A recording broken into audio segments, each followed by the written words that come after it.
Hello dear students. आज के इस वीडियो में हमारा टॉपिक रहेगा थर्मोडायनेमिक्स। डियर स्टूडेंट्स, अगर आपको कोई भी डाउट आता है इस वीडियो में तो आप कमेंट बॉक्स में पूछ सकते हैं।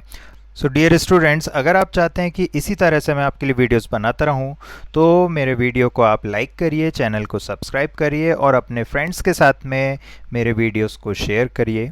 चलिए फ्रेंड्स, शुरू करते हैं हमारे इस वीडियो को।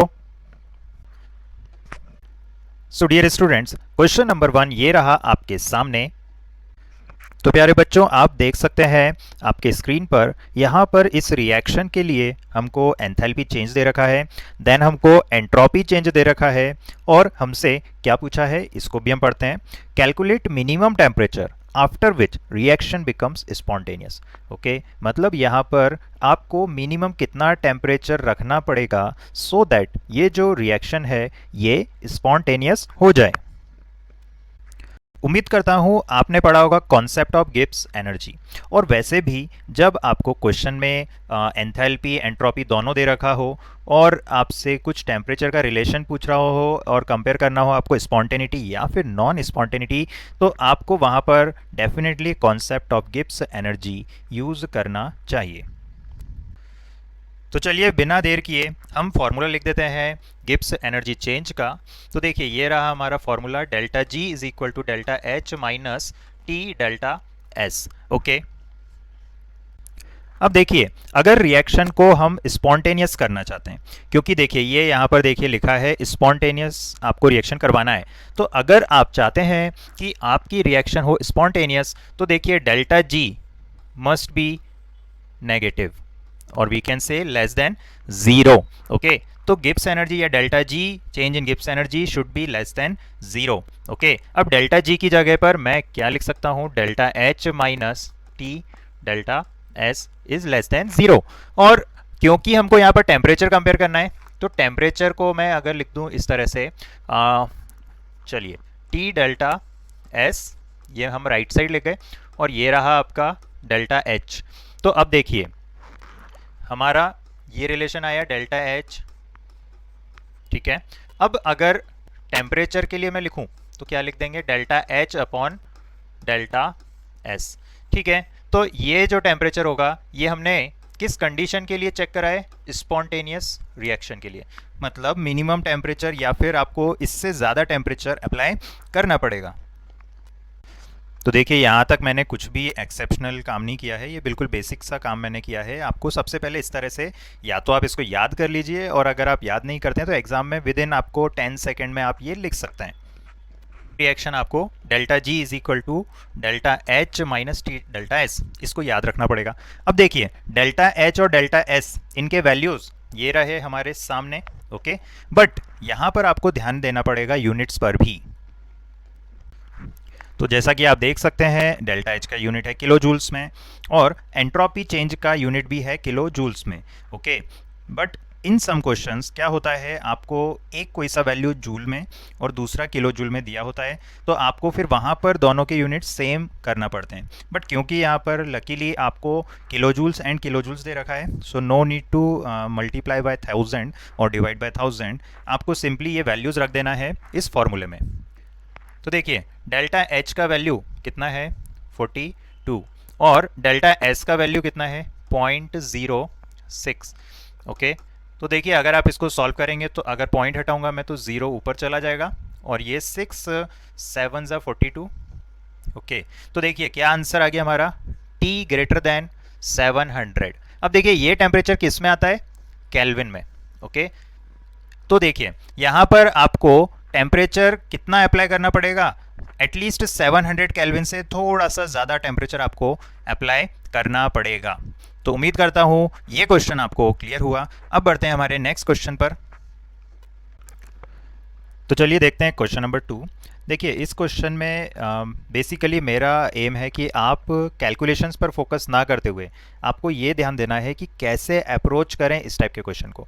तो देखिए यहाँ पर इस क्वेश्चन में हमसे पूछा है इक्विलिब्रियम कांस्टेंट। ओके, और किसी एक रिएक्शन के लिए आपसे पूछा है। अब देखिए यहाँ पर आपको रिएक्शन भी गिवन नहीं है, ठीक है, तो कोई ज़रूरत नहीं है आपको कि रिएक्शन गिवन हो। ठीक है, अब देखिए टेम्परेचर कितना है 500 केल्विन। ओके। और यहाँ पर कुछ डेटाज दे रखे हैं जो कि आप देख सकते हैं बॉक्सेस में। तो देखिए स्टैंडर्ड एंथैल्पी ऑफ रिएक्शन कितना है, 80 किलो जूल्स पर मोल। और entropy, standard entropy change for the reaction कितना है, 125 जूल्स पर केल्विन पर मोल। तो देखिए अभी लास्ट क्वेश्चन में मैंने आपसे कहा था कि जब भी आपके delta H not delta S not के डेटा हो तो आप यूनिट्स को भी देखिए। और यहाँ पर देखिए kilo joules and second entropy के लिए ओनली जूल्स में दे रखा है। ओके, तो आपको या तो किलो जूल्स को जूल में कन्वर्ट कर देना है या फिर जूल को किलो जूल्स में कन्वर्ट कर देना है। अब देखिए यहाँ पर आपको इक्विलिब्रियम कांस्टेंट पूछा है। तो जब आपको delta H not and delta S not given है, तो अभी आपको थोड़ी देर पहले मैंने बताया था कि आप इस फॉर्मूले को यूज़ कर सकते हैं। कौन सा formula, delta G not is equal to delta H not minus T delta S not. Okay, तो इस फॉर्मूले से हम कैलकुलेट कर लेंगे Gibbs energy change, standard Gibbs energy change. Then आपको फॉर्मूला पता होना चाहिए फॉर इक्विलिब्रियम कांस्टेंट।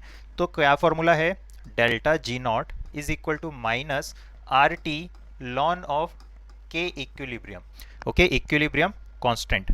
अगर आप चाहें तो इसको लॉग के फॉर्म में भी लिख सकते हैं, 2.303 R T log of K equilibrium is equal to delta G not. तो देखिए सबसे पहले क्या करेंगे, हम डेल्टा एच नॉट और डेल्टा एस नॉट के वैल्यूज रख देंगे इस फॉर्मूले में।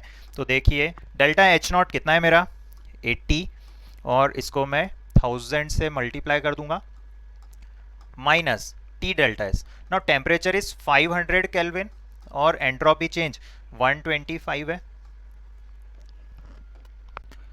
सो डियर स्टूडेंट्स, यहाँ से आप कैलकुलेट कर लेंगे delta G not and then आप डेल्टा जी नॉट का वैल्यू रख देंगे यहाँ पर और आप इसको सॉल्व कर देंगे। आर का वैल्यू आपको कितना लेना है, 8.314, और टेम्परेचर आपको कितना लेना है, 500 केल्विन। ओके, और आपका 2.303 कांस्टेंट है। अब देखिए आपको कैलकुलेशंस को आसान करने के लिए ये जो कॉमन वैल्यूज़ है, जैसे 2.303 1 अपॉन में जाएगा ये, तो इसका वैल्यू आप याद रख लीजिए, हमेशा आपके काम आएगा। ओके डियर स्टूडेंट्स, तो ये होता है वैल्यू 0.434।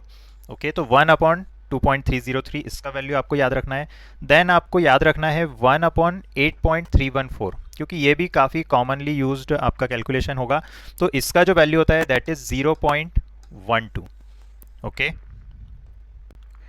ओके, तो देखिए यहाँ पर आपका ये दोनों वैल्यूज़ जो हैं, अगर आपको लिखना है तो देखिए डेल्टा जी नॉट का आप जो भी कैलकुलेशन आ रहा है मल्टीप्लाई कर देंगे उसको 0.434 से, मल्टीप्लाई कर देंगे 0.12 से, और डिवीजन में आएगा टेम्परेचर जो कि है आपका 500 केल्विन, और ये आ गया आपका log of K equilibrium. Okay, and then आप यहाँ पर डेल्टा जी नॉट का वैल्यू रख देंगे जो कि आपका यहाँ से आ जाएगा। तो ये आ जाएगा कितना, 17,500। तो ये जो 17,500 वैल्यू आया है इसको आप रख देंगे यहाँ पर, और आपका लॉग ऑफ के इक्विलिब्रियम आ जाएगा 500 डिवीजन में। आसानी से आप इसको कैलकुलेट कर सकते हैं। एंड इसके बाद में आप क्या ले लेंगे, एंटी लॉग। ओके, सो उम्मीद करता हूँ एंटी लॉग लेना आपको आता है। अगर आपको एंटी लॉग में कोई प्रॉब्लम आता है तो आप मुझे मेंशन कर सकते हैं इन कमेंट बॉक्स, मैं आपके लिए सेपरेट वीडियो बना दूंगा। तो चलिए बढ़ते हैं अब नेक्स्ट क्वेश्चन पर। तो अब देखते हैं क्वेश्चन नंबर 3।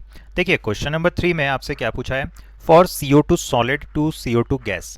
ओके, आपको सिलेक्ट करना है करेक्ट ऑप्शन। तो ऑप्शंस को आप देख के समझ सकते हैं कि यहाँ पर enthalpy change and entropy change of this process CO2 solid to CO2 gas, इसके डिटेल्स आपसे पूछे गए हैं, वेदर इट इज़ पॉजिटिव और नेगेटिव। तो देखिए CO2 सॉलिड, इसका मतलब क्या होता है, ड्राई आइस। ओके, तो ड्राई आइस जब CO2 गैशियस में कन्वर्ट होता है तो ये प्रोसेस एंडोथर्मिक होता है या फिर एक्सोथर्मिक। देखिए इसको हम क्या बोलते हैं, सब्लिमेशन भी बोलते हैं। ओके, सॉलिड टू डायरेक्टली कहाँ पर जा रहा है, गैशियस फॉर्म में। ओके, तो देखिए यहाँ पर ये जो सब्लिमेशन ऑफ ड्राई आइस होता है ये एक एंडोथर्मिक प्रोसेस होता है। सब्लिमेशन ऑफ ड्राई आइस कैसा होता है, एंडोथर्मिक।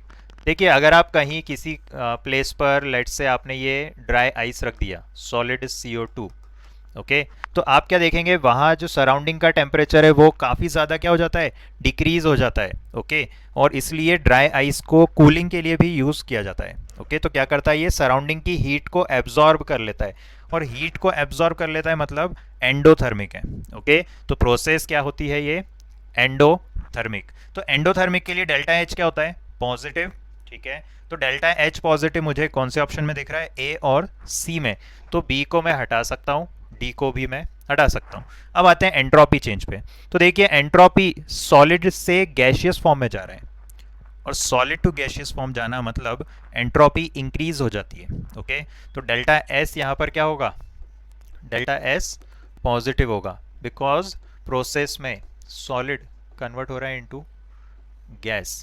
ओके तो डेल्टा एस पॉजिटिव होगा और डेल्टा एच भी पॉजिटिव होगा, तो ये थर्ड ऑप्शन हट गया। करेक्ट ऑप्शन है आपका ऑप्शन। सो डियर स्टूडेंट्स, अब देखते हैं क्वेश्चन नंबर 4। तो देखिए क्वेश्चन 4 में हमसे क्या पूछा है, हमसे पूछा है कि डेल्टा एच और डेल्टा एस के ये जो साइन दे रखे हैं पॉजिटिव नेगेटिव, इनमें से कौन सा कॉम्बिनेशन ऑप्शंस में करेक्ट है जहां पर रिएक्शन आपका स्पॉन्टेनियस होगा ऑल टेम्परेचर पे, मीन्स आपका इंडिपेंडेंट ऑफ टेम्परेचर रिएक्शन कैसी होगी, स्पॉन्टेनियस। ठीक है तो देखिए सबसे पहले जब भी क्वेश्चन में आपको एंथैल्पी चेंज, एंट्रोपी चेंज और स्पॉन्टेनिटी का कोई भी कॉन्सेप्ट आ रहा हो, तो आपको वहाँ पर गिब्स एनर्जी को लाना है। ओके तो गिब्स एनर्जी क्या होता है, delta H minus T delta S. Okay अब देखिए अगर रिएक्शन स्पॉन्टेनियस है तो delta G must be negative, ये आपको याद रखना है। तो डेल्टा जी नेगेटिव होगा तो प्रोसेस कैसा होगा, स्पॉन्टेनियस। अब हम चाहते हैं ये हमेशा ऐसा हो जाए, मतलब हमेशा प्रोसेस कैसा हो, स्पॉन्टेनियस। ठीक है अब देखिए तो अगर मैं इसको बना दूं नेगेटिव और इस टर्म को बना दूं पॉजिटिव, ओके क्योंकि ये नेगेटिव पीछे लिखा हुआ है तो ये ओवरऑल क्या बन जाएगा, नेगेटिव। ठीक है तो ओवरऑल हमको आंसर क्या मिल जाएगा, नेगेटिव इररिस्पेक्टिव ऑफ टेम्परेचर। ठीक है तो देखिए मैंने क्या लिखा है, मैंने लिखा है टी डेल्टा एस क्या होना चाहिए, positive. T delta S should be positive और डेल्टा एच क्या होना चाहिए, नेगेटिव। तो एक मुझे साइन मिल गया डेल्टा एच का। अब डेल्टा एस के लिए चेक करते हैं। देखिए टेम्परेचर की बात करें तो temperature in kelvin is always positive. Temperature in kelvin कैसा है, हमेशा पॉजिटिव होता है। ठीक है और हमको ओवरऑल आंसर क्या चाहिए, ये देखिए पॉजिटिव। तो अगर एंट्रोपी चेंज पॉजिटिव होगा तभी हमको टी डेल्टा एस कैसा मिलेगा, पॉजिटिव। तो देखिए डेल्टा एच आया नेगेटिव और डेल्टा एस आ गया हमारा पॉजिटिव। तो सिलेक्ट करते हैं ऑप्शन जहाँ पर delta H negative and delta S positive हो, तो ऑप्शन बी हमारा करेक्ट आंसर है। चलिए अब देखते हैं क्वेश्चन नंबर 5। तो देखिए ध्यान से इस क्वेश्चन को, क्या कह रहा है, if gas expands at constant temperature. Okay temperature कैसा है, कांस्टेंट, इसको ध्यान से देखेंगे। Then its internal energy will, तो ऑप्शन में क्या क्या है, increases, decreases, remains unchanged, none of these. Okay तो इंटरनल एनर्जी से रिलेटेड हमसे कुछ पूछा जा रहा है और टेम्परेचर गिवन है, कांस्टेंट है, तो कौन सा फॉर्मूला आपको याद आ जाना चाहिए। देखिए ये रही इंटरनल एनर्जी, तो इंटरनल एनर्जी का फॉर्मूला क्या लिख सकते हैं हम, n C V delta T. Okay अब देखिए टेम्परेचर कांस्टेंट है तो डेल्टा टी क्या हो गया, ज़ीरो। ओके तो अगर डेल्टा टी ज़ीरो है तो डेफिनेटली मेरा डेल्टा यू क्या बोल सकता हूँ मैं, ज़ीरो। ओके तो चेंज इन इंटरनल एनर्जी क्या है, ज़ीरो, मतलब final and initial internal energy same है। ओके मतलब यू या फिर इंटरनल एनर्जी क्या है, कांस्टेंट। ओके तो यहाँ पर करेक्ट ऑप्शन हो जाएगा हमारा option C. So dear students, मिलते हैं हमारे नेक्स्ट वीडियो में। उम्मीद करता हूँ आपको ये वीडियो पसंद आया। Please like, share and subscribe to my channel.